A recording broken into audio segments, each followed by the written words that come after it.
I said, hey, we'll call Bob. Yeah. Can I put you on speakerphone? All right, hang on a second.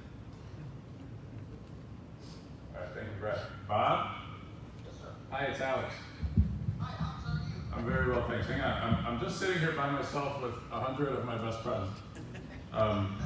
And we're actually at I'm doing a talk on selling more, on revenue growth. And one of the things we talked about is getting feedback from customers and kind of finding out how we're doing for people and what they like about working with us so that we can do more of it.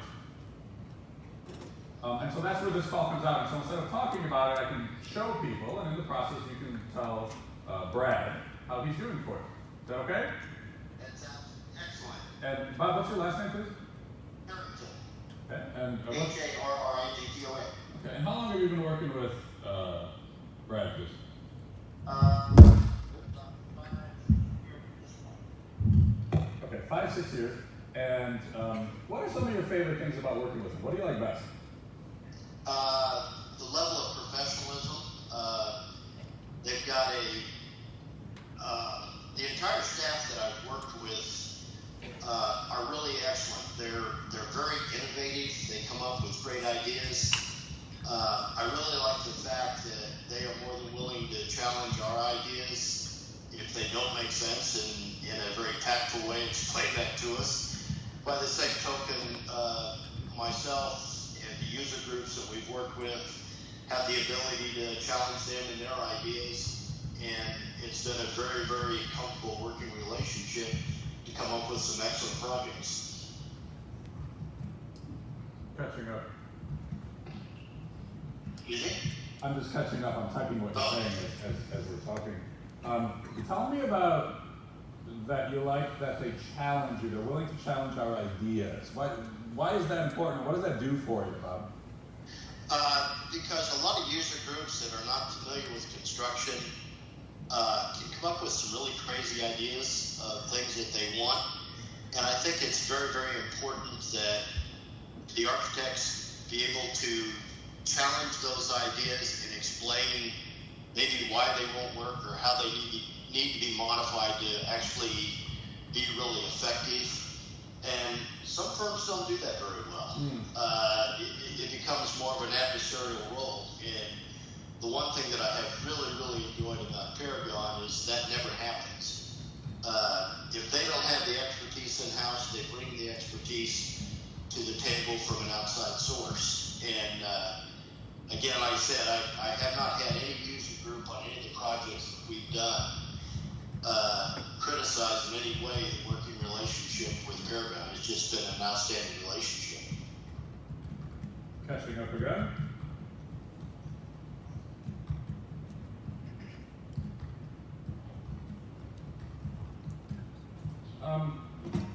So how does it help you when they do these things, Bob? When they challenge your ideas, when you come up with good projects, when they're innovative, when the working relationship is comfortable, how does that help you in your work?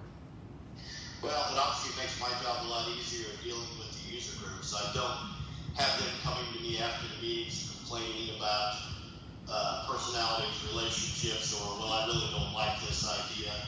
And they create an environment when we're going through the user group meetings that the other users feel very comfortable in asking questions or saying, well, I don't particularly care for that, what about this? And working through those types of ideas. And it makes my job, quite frankly, much easier because I'm the one that has to deal with both the architects on one side and all of the user groups on campus on the other side to try to make it work.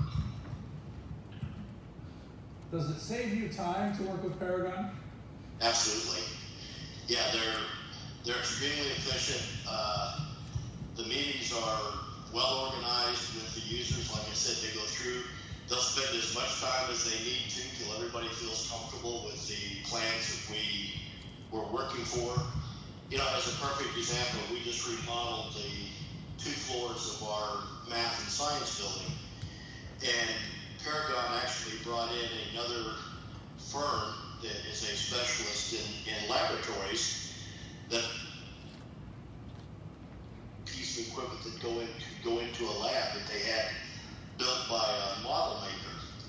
And they literally would bring each one of the departments, whether it be physics or chemistry or biology or whatever, would lay out the outline on this small board of the walls. Okay, this is the size room we're working with.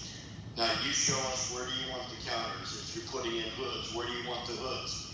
Where do you want whiteboards? You know, all this. And they physically laid it out on a model board, basically, until everybody was happy with the layout. And then they had a camera above it would take a picture of it. And that's what they used for the design of the room. And it absolutely, totally impressed the user groups because they knew exactly what they were getting when they walked out of the room. As you well know, a lot of people don't deal well with flat two-dimensional drawings or understand blueprint and what it actually means. And actually, a lot of people can't even, you tell them it's a 10 by 10 room, you've got to count out ceiling tiles to show them, okay, this is basically a 10 by 10 space because they don't understand the space concept of it. But the model that we use for the design of the labs in our building was absolutely amazing. And like I said, the entire group walked away very, very impressed with it. And actually, the end product came out looking exactly like the model, so they were very pleased with that side. Bob, do you work with a lot of service providers or suppliers? Yes, sir. How many would you guess, ballpark? Well, I worked for 20 years for the largest medical center in Joplin before I came out here and did all of the construction there. So, God. Ballpark. Architects, probably 20 different firms, 20, 25 different firms in my career.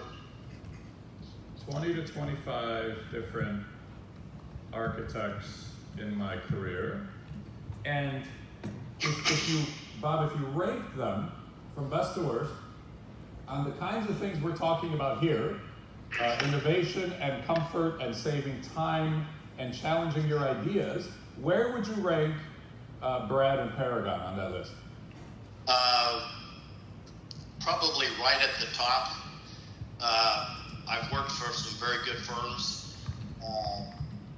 And it's one of the other things that, and I use this as an example, whenever we bring firms in when we've got a short list and we're bringing 3 firms in to do their presentations to the user group before we make the final selection, the one thing that I stress to the user group is to evaluate and look for personalities, because I require the firm to bring in the people that are actually going to do the job for us.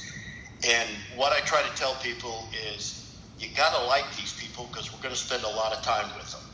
And you got to feel comfortable with them. And as I said earlier, you got to feel comfortable that you can challenge their ideas if you disagree, and feel comfortable that they're going to challenge us and do that in a proper fashion.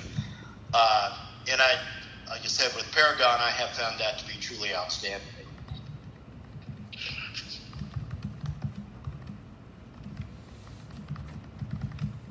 Bob, I'll just take another 2 minutes of your time, and then I really appreciate it. I'll get you off the phone.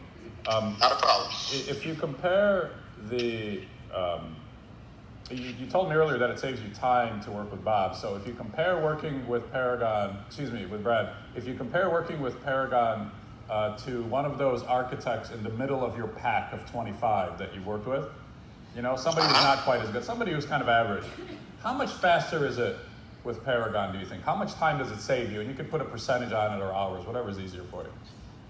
I could say it could easily save us 20 or 30% of the time that we spend with them, because they're so efficient through the meetings to do that. And they go out of their way to make sure that everybody understands what we're doing and are in agreement with before they leave.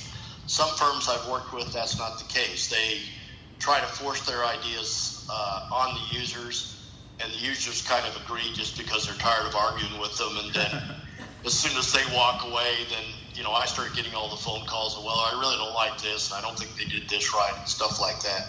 And so you end up spending a lot of time on the backside trying to convince the architect that, okay, the people really don't like that, so we got to do something different. And quite frankly, I've never had that problem with Paragon. That the calls I get afterwards are always quite the opposite. They're very complimentary, that they felt good about what they walked away with, and Paragon designed exactly what they wanted and that type of thing. And it's like I said, it's been a very, very good working relationship. Yeah, you said earlier that some firms are adversarial, and you said it kind of quickly, and then you went right on to the next topic. But is that the kind of thing you're talking about? You work with adversarial architects? I've worked with some of them that are pretty hard-headed about their ideas and the only ideas that work, and no matter how hard you push that, no, I really don't like that, do something different, and you end up with, well, this is the way it's going to be. And I've worked with a couple of firms like that. I will tell you, I've only worked with them once. That was the last time I worked with them, but I have had that experience. All right. Listen, last question. I'm really grateful for your time. What are the first 3 words that come to your mind? These can be emotional words or descriptive words when you think about Paragon and Bob. Integrity, professionalism, and probably friendly. I can honestly say I've made some very good friends. I think I've worked with almost all of Brad's team and with any of the projects that we've got, and can honestly say I've made some good friends out of the deal, as well as good working relationships with the architects. Friends, huh? We're talking about architecture, and you're talking about friends. Absolutely. Awesome. Thank you very, very much. I'm grateful for your time. Is it okay with you if Brad uses some of your comments in his materials? Absolutely. All right. I'd like to have everybody in the room here say thank you now. So on the count of 3, let's say thank you to Bob. 1, 2, 3. Thank you, Bob. There it is. Round of applause. Thank you.